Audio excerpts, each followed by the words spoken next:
How's it going, guys? I always say apologize if you hear the fan in the background. So, basically got our assassin to level 24.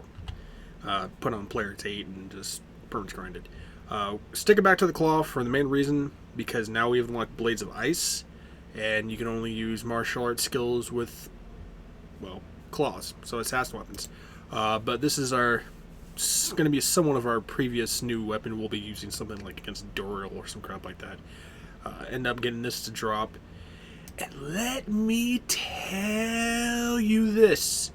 Trying to get a goddamn L rune, it was ridiculous. And what I mean by that, L rune, which I'll show you.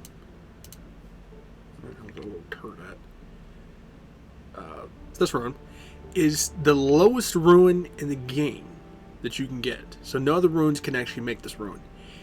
It took me 15 goddamn Countess runs just to get an L rune to make this goddamn weapon.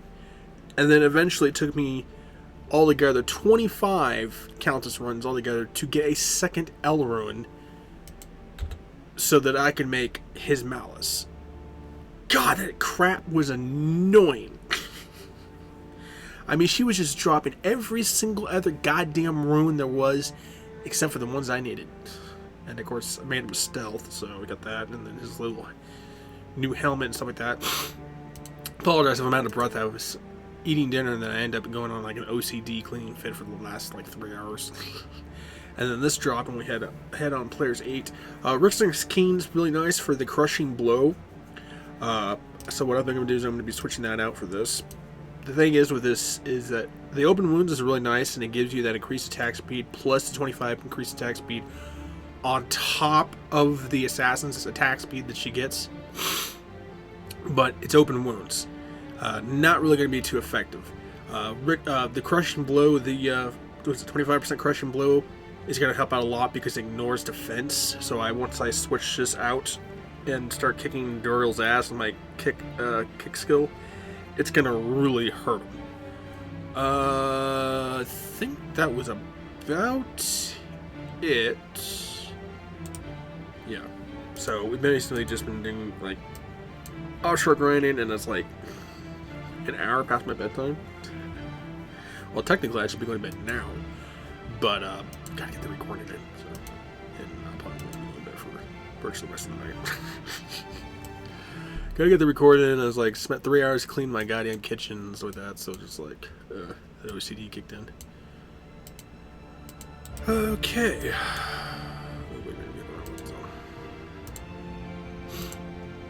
So I hope you guys' Wednesday is going good. We're just gonna pass all these guys. Not even gonna be worth the experience, and already 2 levels higher than Dorial, and I'm like 6 levels higher than like Arcane Sanctuary. So I'll probably end up putting on players 8 in Arcane Sanctuary just to maybe possibly getting an experience, but I really doubt it because I don't really have the gear at the moment that's really going to sustain me to do players 8 and Tower Usher Tombs. And hopefully I can't do waste an acid on my resurrecting my goddamn mercenary. Alright, Lost City. I guess we can get the waypoint, you know, just to say we got it. Ancient Tunnels is really only good for hell difficulty. For XP wise, I mean, it's not a bad place. You know, it's kind of like the Act 2 version of the Crypt and Mausoleum. So, whoa, you guys like hit like extremely hard, which is unusual.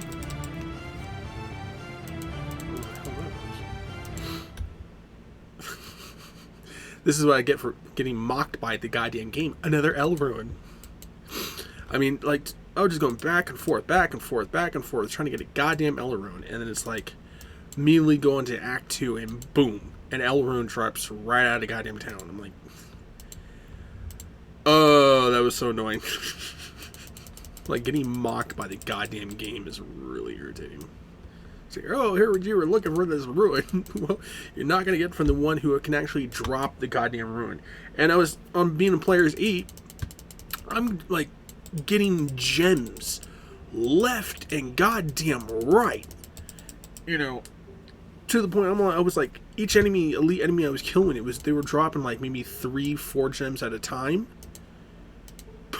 but weren't dropping any goddamn ruins. Let's just say there was some choice words that were really chosen in that situation. Try to get the goddamn ruins. But so far, we got our gear that we need. Thankfully, I went back onto Aria Summit. For some oddball reason I explained in the last couple of videos, tried to go on Aria Summit, and for some reason my internet provider kicked me off. It would not allow me to go on the goddamn site. I have no clue why, but got on it today, so I mean, I must have been some internet bug or some crap with my internet provider. But end up screenshotting all the runes and stuff like that I couldn't make on single player or something like that. So, and apparently Spirit is one of them, and I have my source at level like 65 right now. Pretty much just grinding in Chaos Sanctuary where I get at least a decent amount of experience, because eventually I'm going to have to take on the Ancients on Nightmare mode. Oh, that's going to be a joy. They almost kicked my ass just on normal mode. And then once I get to Hell difficulty, that's going to be more of a joy, because it's like, you know, everything is going to be immune to every goddamn thing. You know, and since I'm playing an Orb Sorceress, I'm going to have to, like, literally teleport around just to get the goddamn waypoint so I don't die. Ooh. But I just end up having a sirloin steak for dinner. So that's still like trying to settle in my stomach.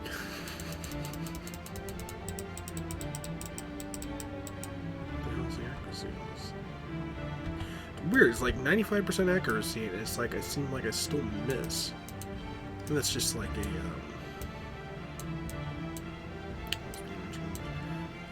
what the hell's it called? I can't think what the word I'm looking for here. That's just a feature or something like that. I can't think of the word anymore. But like 95% accuracy, the highest you can get, and yet I'm still missing my attacks.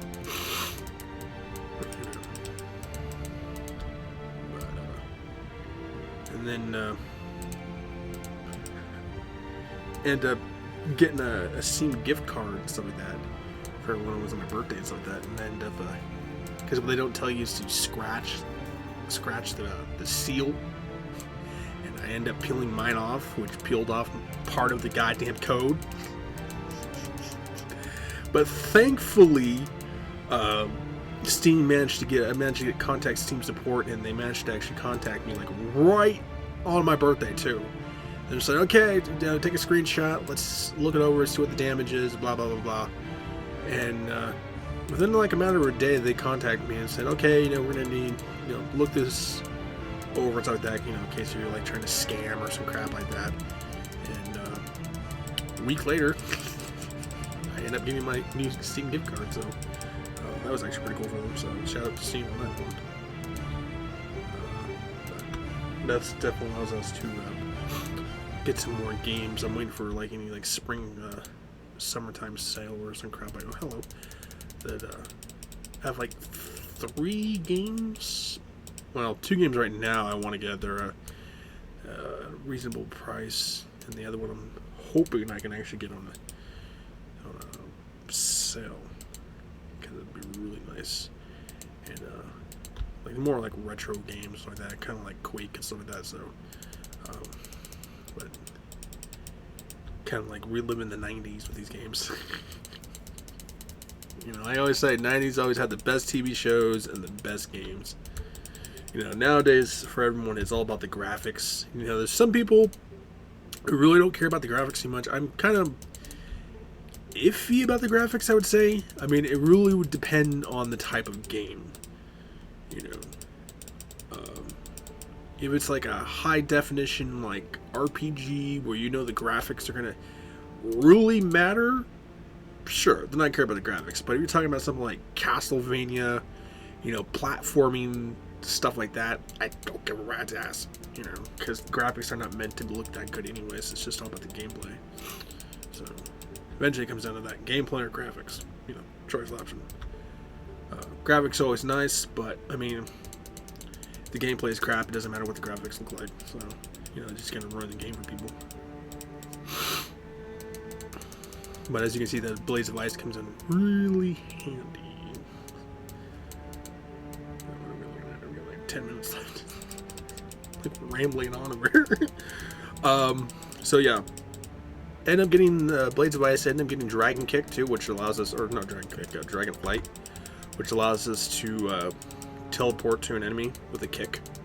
So that'll come in really handy with the Chaos Sanctuary little maze pathway crap you have to go through. So got that unlocked. Of course, we got Blades of Ice unlocked. The next thing we'll be unlocking is Venom, but that's not the level 30 anyways. So we got a kick to level 10. I'm not going to proceed any further than that because you really only need like 10 points. I mean, most people will max out kick, but like I said, the kicker is made to be PvP. So choice optional. If you want to max out your kick, I recommend you actually start putting points into whatever the hell you plan on using, because eventually we are going to be unlocking Phoenix Strike, and then what I'm going to do is I'm going to reset my Assassin. So once we reach level 30, I'm going to reset her, and then we'll figure out from there how the hell I want to build her, but probably the same way. Stick to level 10 kick, and then just dump the rest of the points into Phoenix Strike, besides with the other necessary stuff that we'll need. Because Phoenix Strike is going to be our main one, because it has the combination of fire, lightning, and cold. So Cobra Strike and Tiger Strike, not really going to be that helpful. Like I said, Kicker is made to be for PvP. Martial Arts Sin alone is strictly just PvP. You know, there's a reason why people don't play Kicker Sin for PvE, because it's just, you know, gear-wise, it's expensive, you know, because you're trying to survive, and because you're always constantly up close on like something like a Paladin, you know, where you're playing like a Zealer or a Smiterden, where you're constantly relying on your block rate. Well, Smiterden, you're constantly relying on your block rates. Zealer, you're constantly requiring on your attack rate. But you're made to be a walking tank, you know. Kickerson, on the other hand, is not meant to be that. You know, you really have like no form of like life steal or anything like that. So, speaking of life steal, this turn.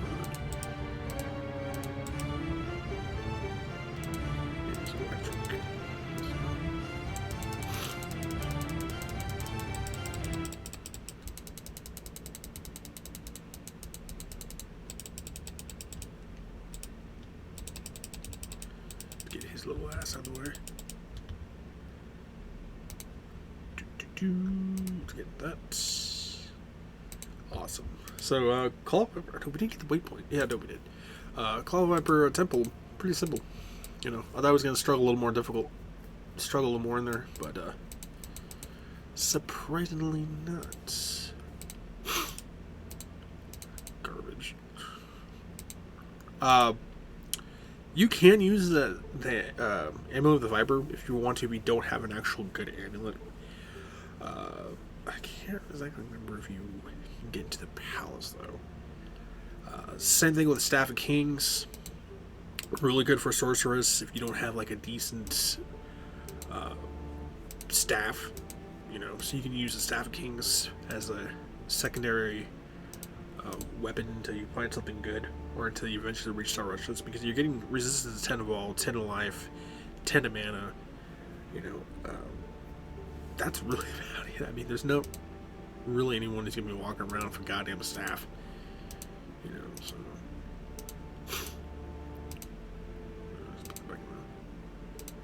Talk to you. What we got here? We got 6 minutes left. I think we'll use the rest of that time to go through the palace and unlock the Arcane Sanctuary. Arcane Sanctuary, I will probably save for its own episode. I usually like to save those experiences for you guys, stuff like that. So, otherwise, I might just grind into it. And the only reason I say that is I'm already level 24, so I'm not really worried about anything. 6 levels higher than the Arcane Sanctuary, you should be like level 18. And by the time you reach like Talrush's Tomb, you should be like 20, 22. You know. So if I do grind in Arcane Sanctuary, then I will only grind in the areas that are not where the summoner is, so we don't kill him by accident or something like that. And it'll allow me to like farming in ruins, any gold, weapons, so on and so forth. So just letting you know. Whoa. That's massive news. You ain't gonna give me crap for the experience anyways, so not wasting any time.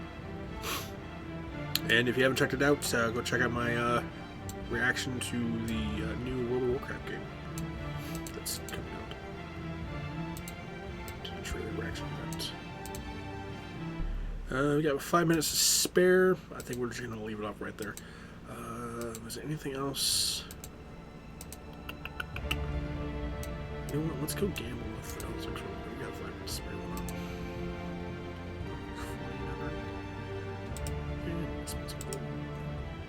Garbage and garbage, what do you know?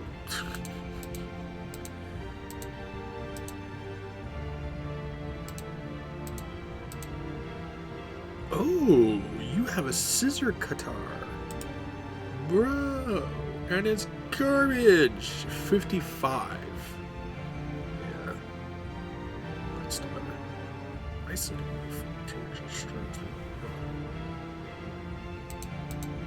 damn, Elzix. That would have been really good too. 2 sockets. I still prefer mine because of demons and it has to prevent monster heal. I'll keep it from now. I might be able to make something out of it. I don't know what it possibly could. Ooh, snap. That's a gamble. Because most circulates are going to be ass. Especially on normal difficulty. Hence one of the reasons why I wanted to just go into Arcade Sanctuary just for gold. You know. Why not? Screw it. What do you get? Oh, Snap is actually good. What? Holy crap. Well, you see it here and you've seen it. Okay, I'm not actually disappointed by that. 6 maximum damage, 6 to 24 cold, 21 poison over 4 seconds, 15 mana. Poison resistance of... What the hell? That was actually worth the 30 grand. Okay. Yeah. Well, we're not using a deer. Alright. We lose the 5 extra strength, but that's whatever. That's actually pretty awesome. Wow, that's a huge difference. 38 to 48. Strict went up to 63 to 106. That's with Blades of Ice and Dragon. Talon doesn't change because it's based on your boots. Still. And cold is our worst resistance too, which usually tends to be lightning. Oh, that's awesome. Okay, yeah, that's definitely cheered up my goddamn mood. We'll keep that. Nadir, I'm not really worried about it. You know, I can always make it again. It's just enough tier, so. But either way, we just been staying safe, healthy, and sanitized. And of course, this is the last video, so you guys will actually see this, you know, sometime in the morning or afternoon or whatnot. But I'll see you guys around.